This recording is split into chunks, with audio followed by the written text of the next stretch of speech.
Olá pessoal, vamos dar sequência ao nosso estudo sobre romantismo na Europa. Na primeira aula falamos sobre origens do romantismo na Europa, na Escócia, na Inglaterra e na Alemanha. E por fim, suas consequências voltadas para Portugal e ao Brasil. Hoje, vamos focar no contexto histórico onde nasceu o romantismo enquanto cultura, enquanto literatura. Então, expandindo essa visão de modo mais global, ocorreu a revolução, primeiramente, industrial na Inglaterra.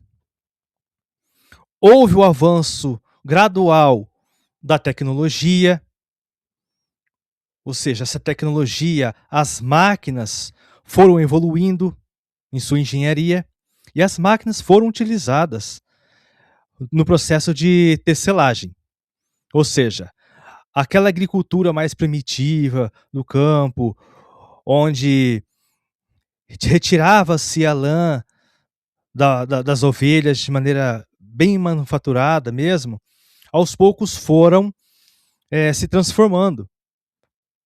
Ou poucas máquinas foram substituindo a mão de obra. Não totalmente, mas houve uma substituição. E o que?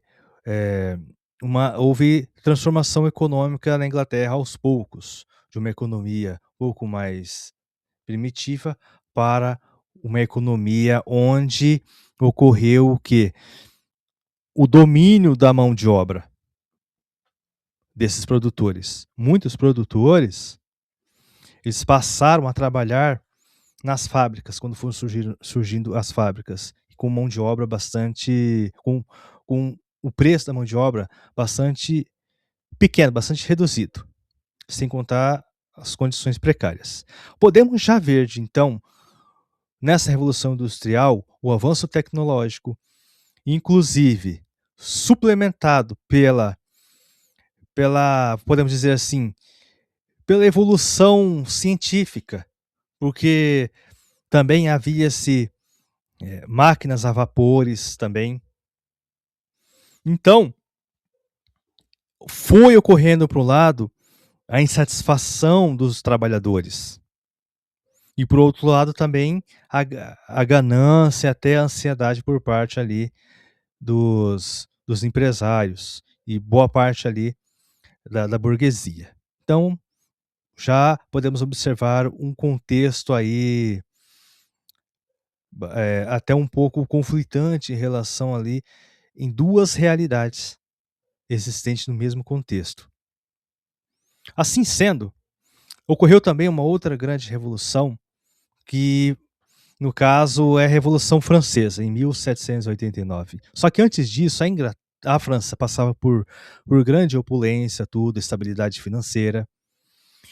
Só que já na segunda metade do século XVIII, a França passou por superabundância no campo, ou seja, das lavouras. Essa superabundância começou a gerar uma baixa no preço dos produtos do campo, acarretando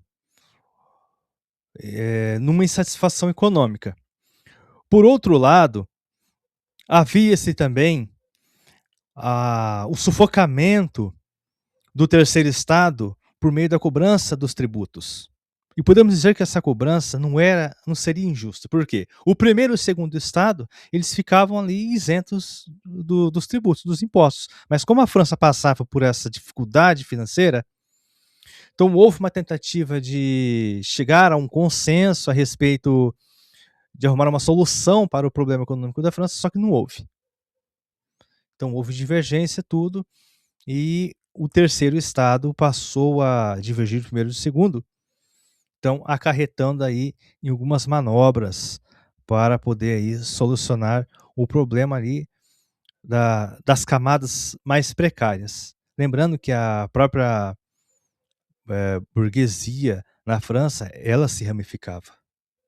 De alta burguesia, média burguesia e ainda a burguesia ali, que ela ficava mais abaixo ainda, que ela ia se ramificando ali como no homem do campo, no produtor, e sem contar vários tipos de mão de obra.